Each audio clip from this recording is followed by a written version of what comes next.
So today we're going to discuss hemodynamic disorders. But before we move on to a new topic, I would like to remind you that the entire semester will be devoted to the study of issues of general pathology, which includes such sections as cellular responses to stress and toxic insults, hemodynamic disorders, acute inflammation, chronic inflammation, tissue renewal, regeneration, repair, neoplasia. During this semester, I'll be discussing general pathology of infection diseases, environmental and nutritional diseases, and diseases of the immune system within the framework of general pathology. The entire course of lectures includes 15 weeks. So in the lectures, I will talk about only basic issues, and more detailed information on each section of general pathology you can find in textbooks, monographs, and scientific articles, in case you're seriously preparing to become doctors. So today we will talk about hyperemia, congestion and ischemia, and we'll discuss the mechanisms of their development as well as morphological signs, clinical manifestations, and prognosis for the patient.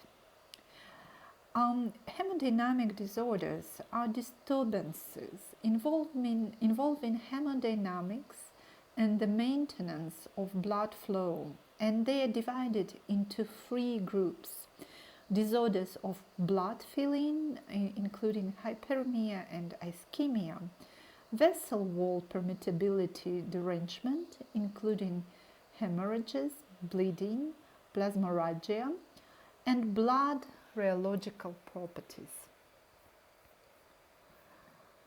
I want to remind you about the important role of the circulatory system in the human body. Look at a simple diagram of the circulatory system. The blood circulatory system or cardiovascular system delivers nutrients and oxygen to all cells in the body. It consists of the heart and the blood vessels running through the entire body. The arteries carry blood away from the heart. The veins carry it back to the heart. The system of blood vessels resembles a tree. The trunk of this tree, of the main artery, also known as aorta, branches into large arteries which lead to smaller and smaller vessels.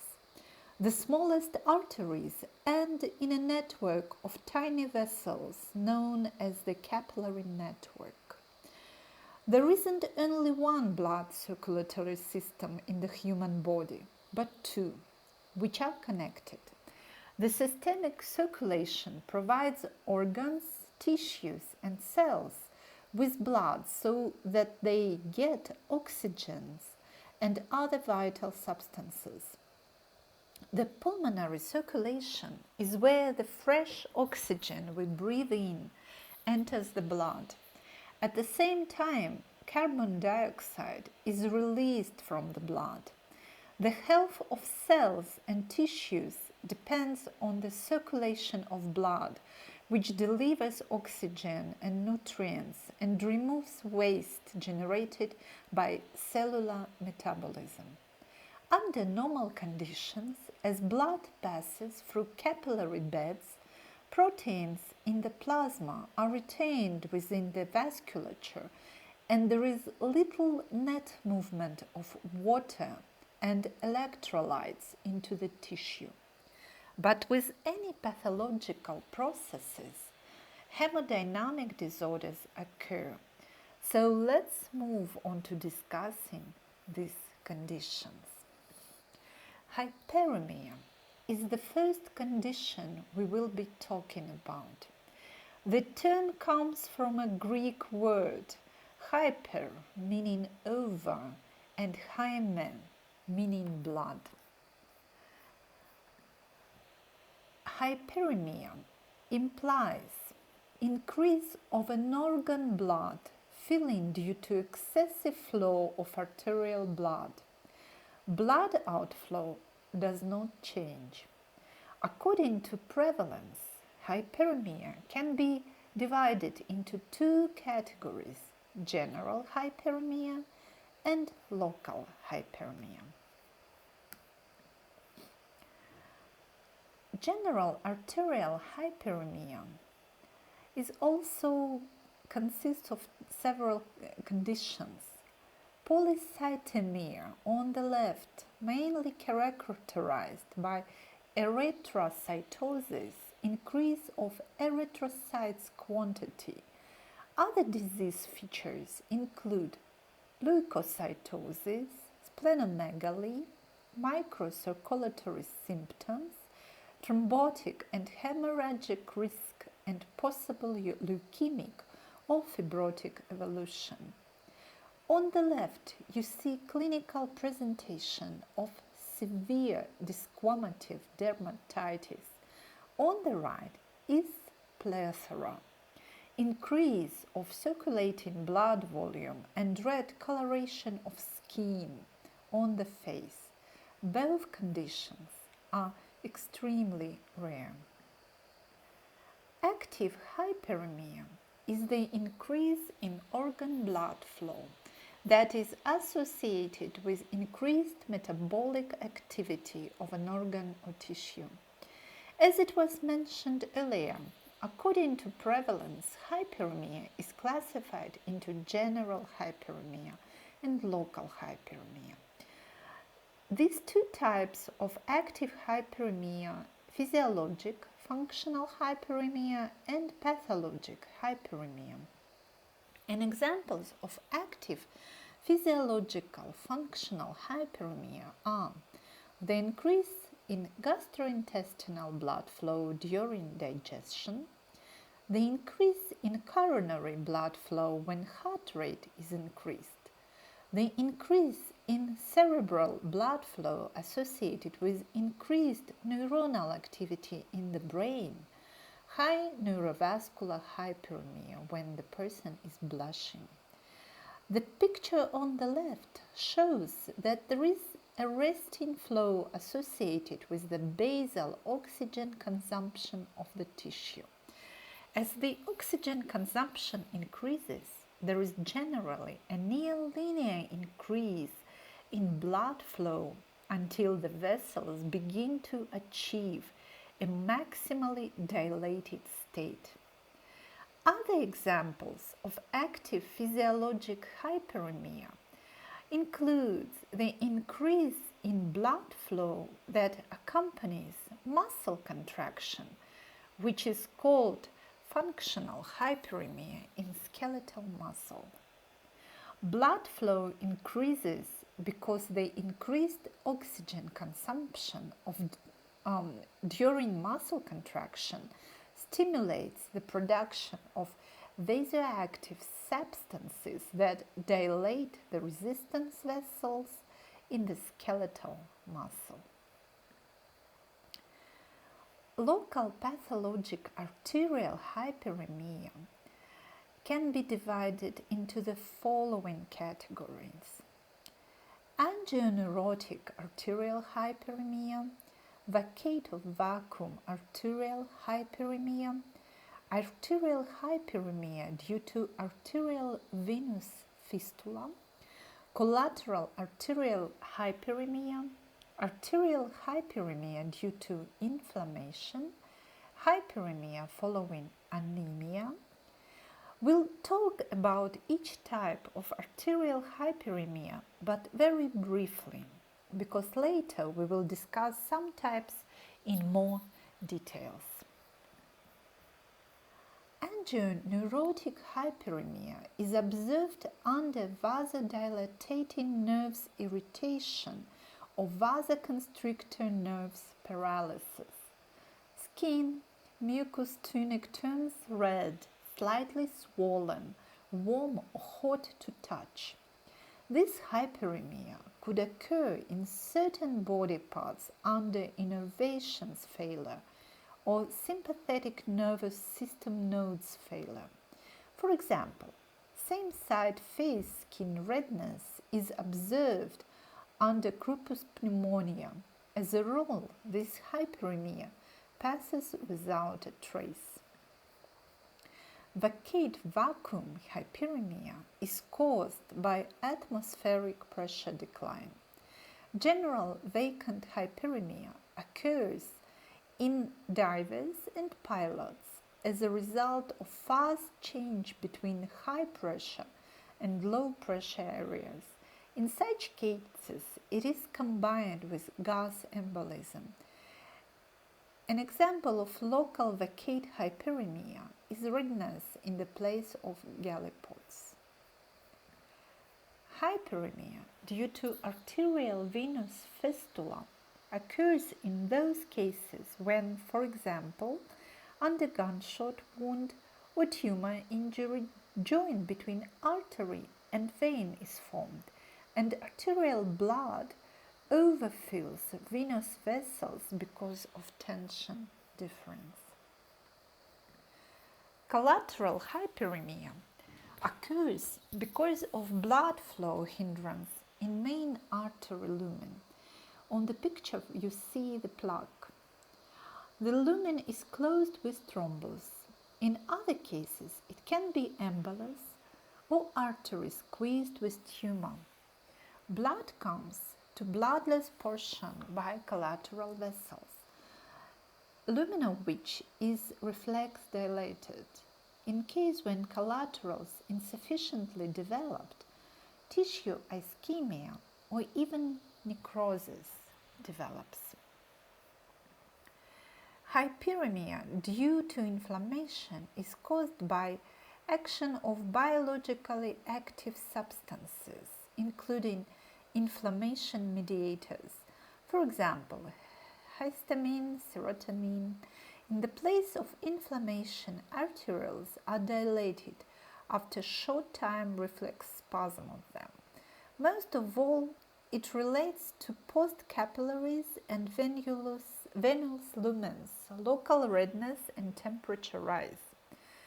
Hyperemia facilitates metabolism intensification in the zone of inflammation. Neurotic leukocytes, macrophages, migration in tissues, microorganisms, elimination that is of defensive character. You can see the gross appearance on the left picture. The arteries are distended with blood and prominent. The affected part is swollen, enlarged, and heavier than normal. The size of organ is increased. Blood flows freely through the cut surface. Microscopical appearance on the right is the lung. The capillaries are dilated and filled with blood. The capillaries also appear to be more numerous than before because compared to the normal state. Hyperemia following anemia occurs in cases when the cause of artery squeezing is eliminated rather quickly. You can see a tumor on the left and ligature on the right, implying liquid accumulation in cavity. Under these circumstances, vascular lumen of former bloodless tissue is sharply dilated and overfilled with blood, which can cause its rupture and hemorrhage. Besides that, ischemia occurs in other organs because of blood redistribution. For example, cerebrum ischemia can occur with vertigo. So ascitic liquid should be slowly released from abdominal cavity. In case vertigo is caused by cerebrum ischemia and it occurs as a result of blood redistribution, it is necessary to place patient's body in such way to provide a low position of the head of the patient. We can conclude that all types of active local hyperemia have the same clinical and morphological manifestations: reddening of skin or mucous membranes and organs, arterial hypertension, rise of local temperature. Congestion is a passive process resulting from impaired outflow of venous blood from a tissue. It can occur as systemical congestion as in a cardiac failure, and it happens more often. Or it can occur as local congestion as a consequence of an isolated venous obstruction by thrombus or veins compression by tumor or scar or fluid. Congested tissues have an abnormal blue-red color. This condition is also known as cyanosis, and it stems from the accumulation of deoxygenated hemoglobin in the affected areas. Let's imagine the following case. A female neonate, a first child of a couple, born at 38 weeks of gestational age by vacuum-assisted delivery, weighing 2,680 grams. The Apgar scores were 9 and 10 at 1 and 5 minutes respectively. The pregnancy was uneventful and there was no relevant family history, specifically no history of congenital heart disease or neonatal cyanosis.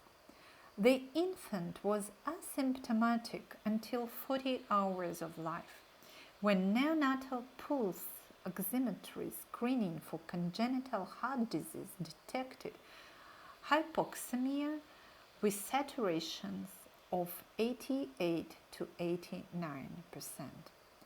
On clinical examination, cardiovascular examination and chest radiography were normal. Results of laboratory investigations helped to create the diagnosis: congenital methemoglobinemia by raise level of methemoglobin. She had a cyanosis that persisted until day 15, and you can see this on the picture. Methylene blue is the treatment of choice for this condition, and it's a rare cause of neonatal cyanosis.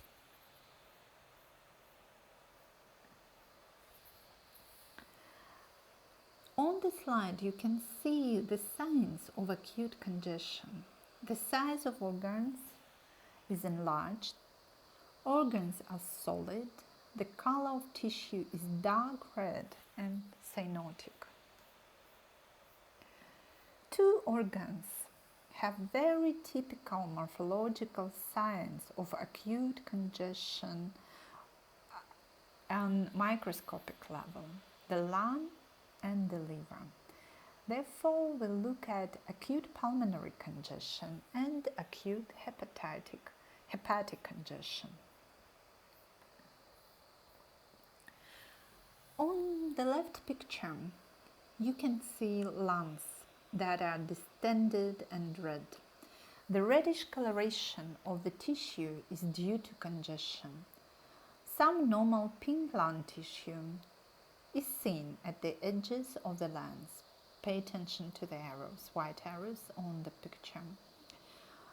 On microscopic examination, acute pulmonary congestion is marked by blood and gorge alveolar capillaries, shown with black arrows, edema-filled alveoli, shown by black star, and intraalveolar hemorrhage shown by yellow star.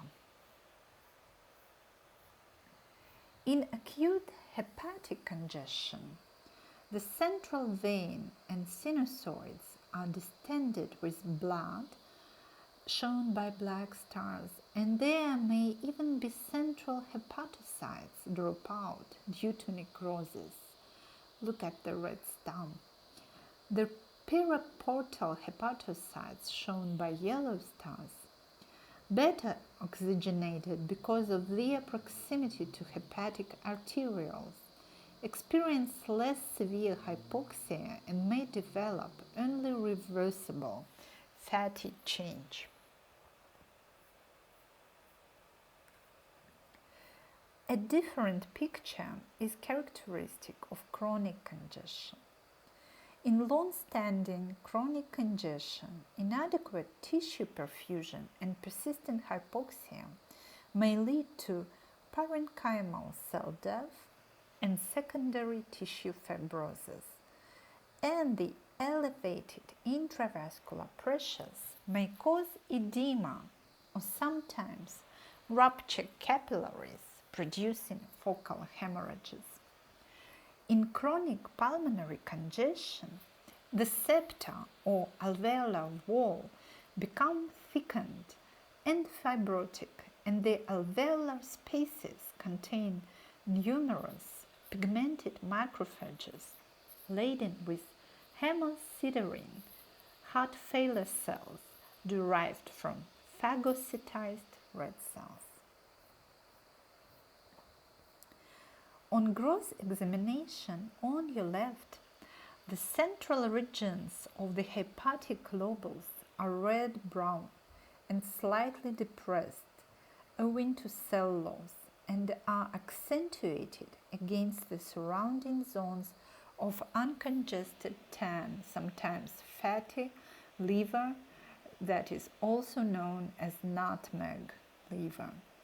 At the top and on the left, there is a nutmeg shown by the stars and the red star, and the card surface of this nutmeg looks like the card surface of the liver. Microscopic findings on top right include central lobular hepatocyte necrosis, blue star, hemorrhage, black star, and hemosiderin-laden macrophages, yellow star. In long-standing severe hepatic congestion, most commonly associated with heart failure, look at the picture right on the right at the bottom. Hepatic fibrosis or cardiac cirrhosis can develop, shown by this green star, and the stain is slightly different. It's also known as Mason stain.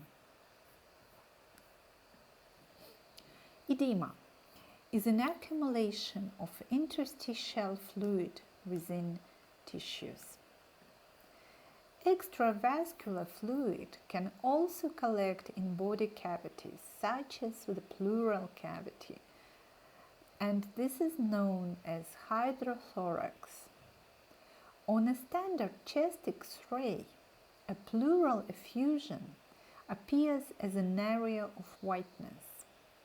Normally, the space between the visceral pleura and the parietal pleura cannot be seen. A pleural effusion infiltrates the space between these layers. Because the pleural effusion has a density similar to water, it can be seen on radiographs. Extravascular fluid collects in the pericardial cavity. This condition is known as hydropericardium. X-ray examination makes the diagnosis extremely easy. Fluid density material is seen surrounding the heart. Greater than 200 milliliters of pericardial fluid is usually required to become radiographically visible. Radiographic signs include globular enlargement of the cardiac shadow, giving a water bottle configuration. Extravascular fluid can collect in the peritoneal cavity. This condition is known as hydroperitoneum or ascites. There may be no symptoms associated with mild ascites, usually less than about 100 to 400 milliliters in adults. As more fluid accumulates, increased abdominal size are commonly seen. Abdominal bloating, pain, and discomfort are frequently seen as ascites become larger. Shortness of breath also happens with large ascites due to increased pressure on the diaphragm and the migration of the fluid across the diaphragm, causing pleural effusions. Fluid collects around the lungs. Anasarca is severe, generalized edema marked by profound swelling of subcutaneous tissues and accumulation of fluid in body cavities. The mechanisms of inflammatory edema, shown by the red star, are largely related to increased vascular permeability and will be discussed in lectures devoted to inflammation. But now I want to stress the non-inflammatory causes, and that includes increased hydrostatic pressure, including impaired venous return, arterial dilatation, reduced plasma osmotic pressure, hypoproteinemia, lymphatic obstruction, sodium retention. There are several factors affecting exchange in capillaries: hydrostatic pressure, osmotic pressure, permeability of capillary wall, lymphatics. Let's see how it works. Fluid movement between the vascular space, shown by yellow star, and interstitial space, shown by black star, is governed mainly by two opposing forces: the vascular hydrostatic pressure and the colloid osmotic pressure produced by plasma proteins. Normally, the outflow of fluid produced by hydrostatic pressure at the arterial end of the microcirculation is neatly balanced by inflow due to the slightly elevated osmotic pressure at the venular end. Hence, there is only a small net outflow of fluid into the interstitial space, which is drained by lymphatic vessels. Either increased hydrostatic pressure or diminished colloid osmotic pressure causes increased movement of water into the interstitium, shown by the black star. Local increases in intravascular pressure can result from impaired venous return. For example, a deep venous thrombosis in the lower extremity can cause edema restricted to the distal portion of the affected leg. Generalized increases in venous pressure with resultant systemic edema occur most commonly in congestive heart failure. Several factors increase venous hydrostatic pressure in patients with congestive heart failure. The reduced cardiac output leads to hypoperfusion of the kidneys, shown by red arrow, triggering the renin-angiotensin-aldosterone axis and inducing sodium and water retention. This condition is also known as secondary hyperaldosteronism. In patients with normal heart function, this adaptation increases cardiac filling and cardiac output, thereby improving renal perfusion. However, the failing heart often cannot increase its cardiac output in response to the compensatory increases in blood volume. Instead, a vicious circle of fluid retention, increased venous hydrostatic pressures shown by green arrow, and worsening edema ensues. Unless cardiac output is restored or renal water retention is reduced by sole restriction or treatment with diuretics or aldosterone antagonists, this downward spiral continues. Because secondary hyperaldosteronism is a common feature of generalized edema, salt restriction, diuretics, and aldosterone antagonists are also of value in the management of generalized edema resulting from other causes. Under normal circumstances, albumin accounts for almost half of the total plasma protein. Therefore, conditions in which albumin is either lost from the circulation or synthesized in inadequate amounts are common causes of reduced plasma osmotic pressure. In nephrotic syndrome, damaged glomerular capillaries become leaky, leading to the loss of albumin in the urine and the development of generalized edema. Reduced albumin synthesis occurs in the setting of severe liver disease and protein malnutrition. Regardless of course, low albumin levels lead in a stepwise fashion to edema, reduced intravascular volume, renal hyperperfusion, and secondary hyperaldosteronism.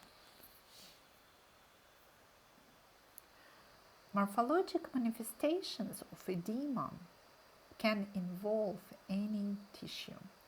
Edema is easily recognized on gross inspection. Microscopic examination shows clearing and separation of extracellular matrix elements. Edema most commonly is encountered in lungs, brain, and subcutaneous tissues.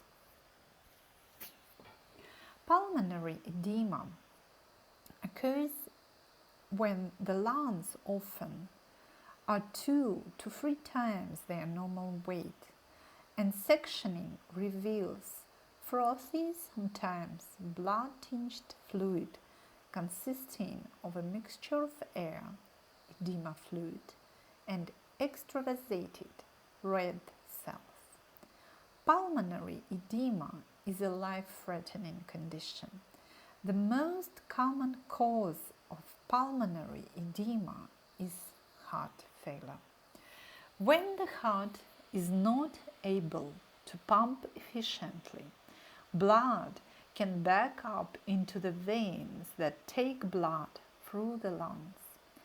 As the pressure in this blood vessel increases, fluid is pushed into the air spaces alveoli in the lungs. Pink fluid accumulates inside alveoli, and this is shown by black stars. Subcutaneous edema can be diffuse, but usually accumulates preferentially in parts of the body positions at the greatest distance below the heart, where hydrostatic pressure is at highest. Edema typically is most pronounced in the legs, withstanding and the sacrum with recumbency, a relationship termed dependent edema. Finger pressure over edematous subcutaneous tissue displaces the interstitial fluid, leaving a finger-shaped depression. This appearance is called pitting edema. Edema due to renal dysfunction or nephrotic syndrome often manifests first in loose connective tissues, eyelids, causing periorbital edema. Periorbital edema is a term for swelling around the eyes. The area around the eyes is called the eye socket or eye orbit. Brain edema can be localized due to abscess or tumor, or generalized, depending on the nature and extent of the pathological process or injury. On the picture, you see generalized edema. The sulci are narrowed while the gyri are swollen and flattened against the skull. You see two pictures. On the left is normal brain tissue, and the stain is hematoxylin and eosine. On the right is brain edema with typical histological signs. Separation of tissue elements, the edema fluid, and swelling of astrocytes. The white zones on these slides are signifying edema. Blister is another example of edema. Blisters are most often caused by skin being damaged by friction or heat. The damaged upper layer of skin, epidermis, tears away from the layers beneath, and liquid collects in the spaces to create a blister. Here you see subepidermal blister macro image and micro image on the right with focus of edema shown by the black star. Lymphedema is another type of edema. Lymphedema occurs from lymphatic obstruction. Impaired lymphatic drainage and consequent lymphedema usually result from a localized obstruction caused by an inflammatory or neoplastic condition. There are several types of lymphedema. Primary lymphedema is an inherited condition which can be present from birth or develops usually before the age of 35. Secondary lymphedema is acquired through damage to the lymph nodes or removal through surgery. On the pictures you see two examples of secondary lymphedema. On the left is the parasitic infection filariasis that can cause massive edema of the lower extremity. On the right, infiltration and obstruction of superficial lymphatics by breast cancer may cause edema of the overlaying skin. The skin of the affected breast is called peau d'orange, the orange peel. Let's have a look at a case study. The patient is a 56-year-old woman who first experienced swelling in her legs as a child.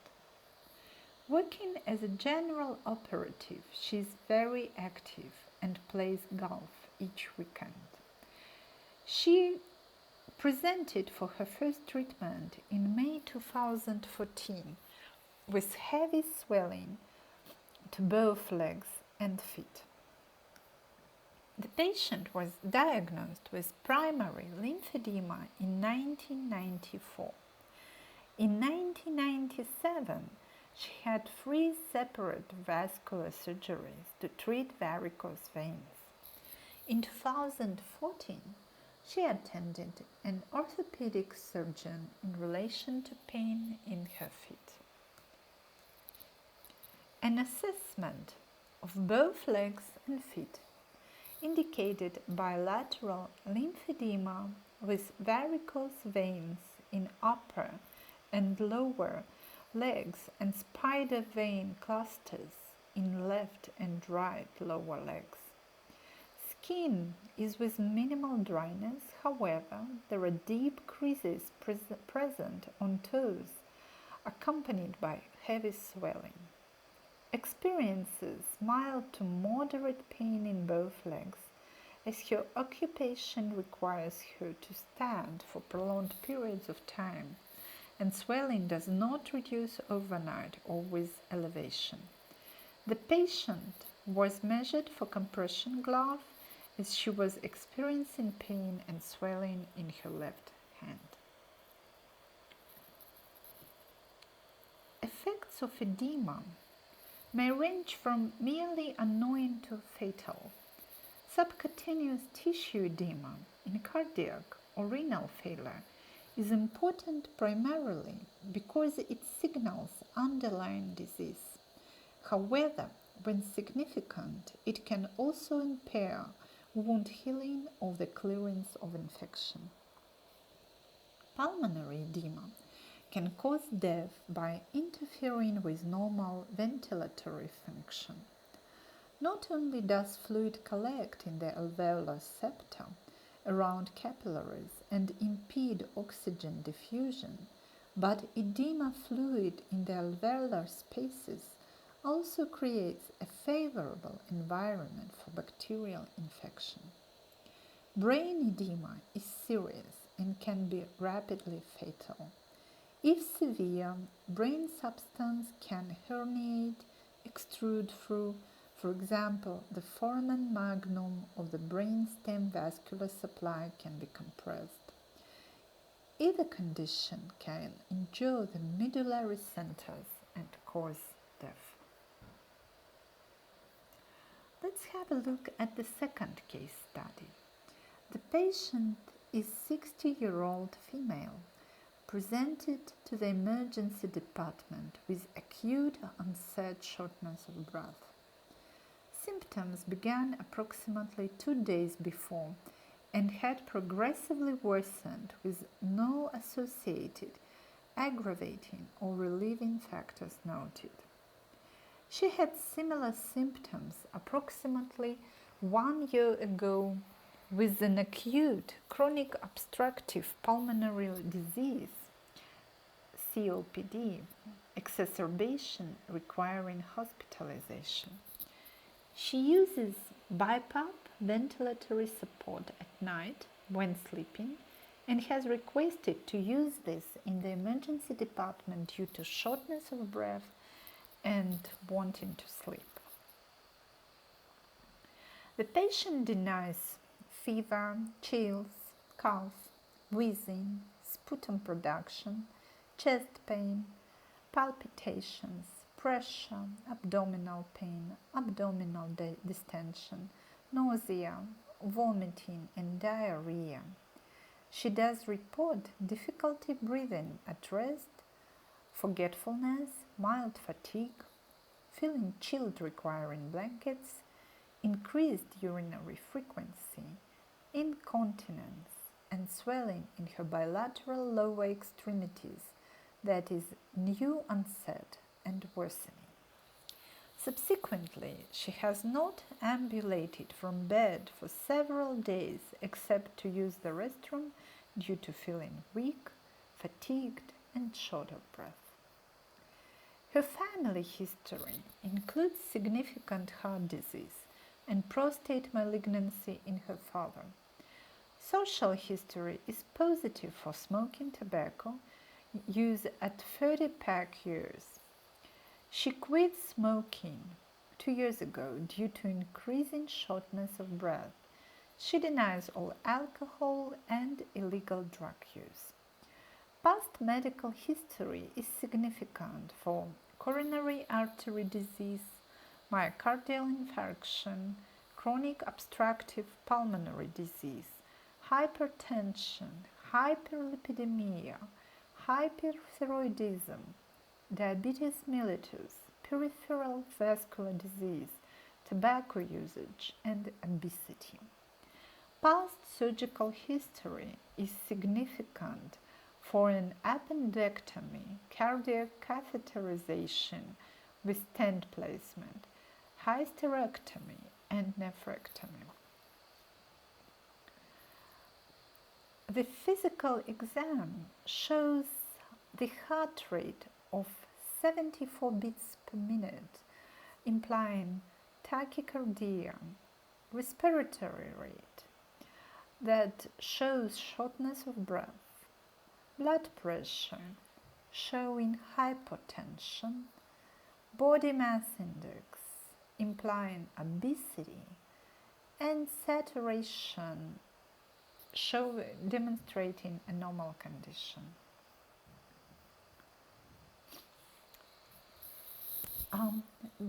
Cardiovascular results: a normal rate, regular rhythm, normal heart sound with no murmur.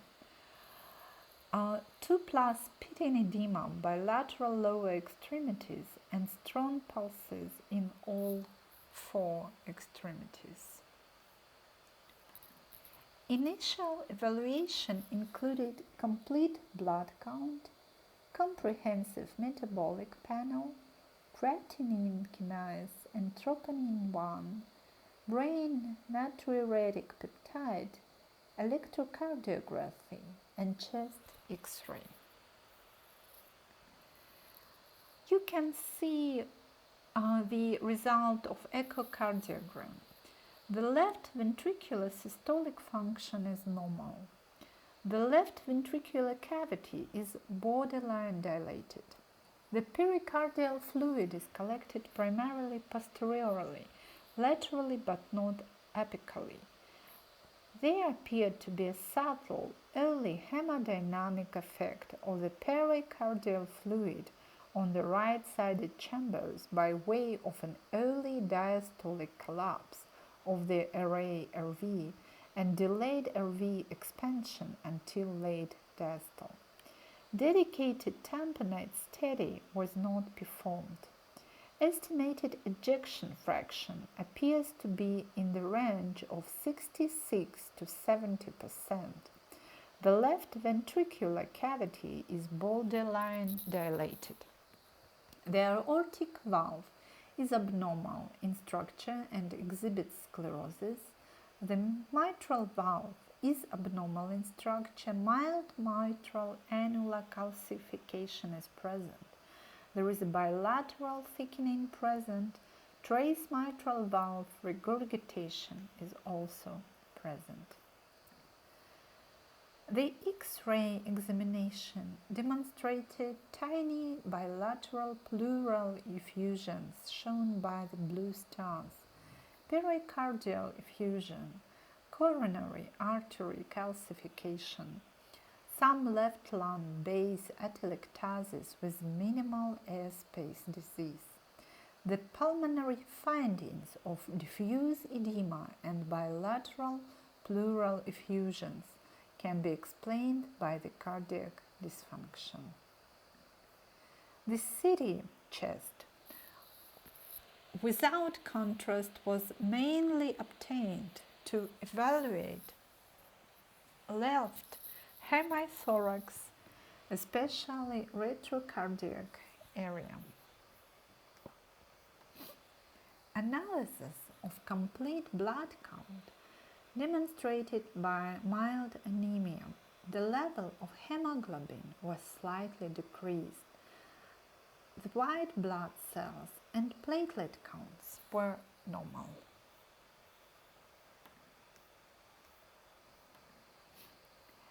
Baseline creatinine was close to 1.08 in prior medical records.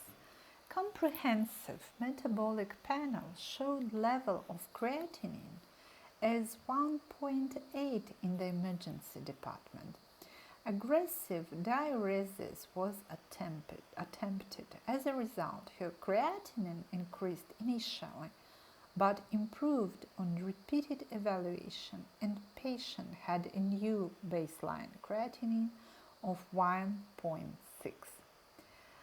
AST or aspartate transaminase and ALT alanine aminotransferase were mildly elevated, which was thought to be due to hypothyroidism.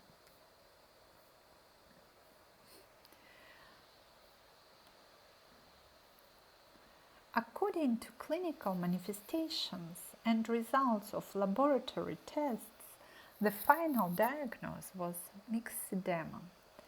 The illness is severe hypothyroidism crisis that leads to systemic multi-organ failure. Thyroid hormones, thyroxine-3 and thyroxine-4, act directly on a cellular level to upregulate all metabolic processes in the body.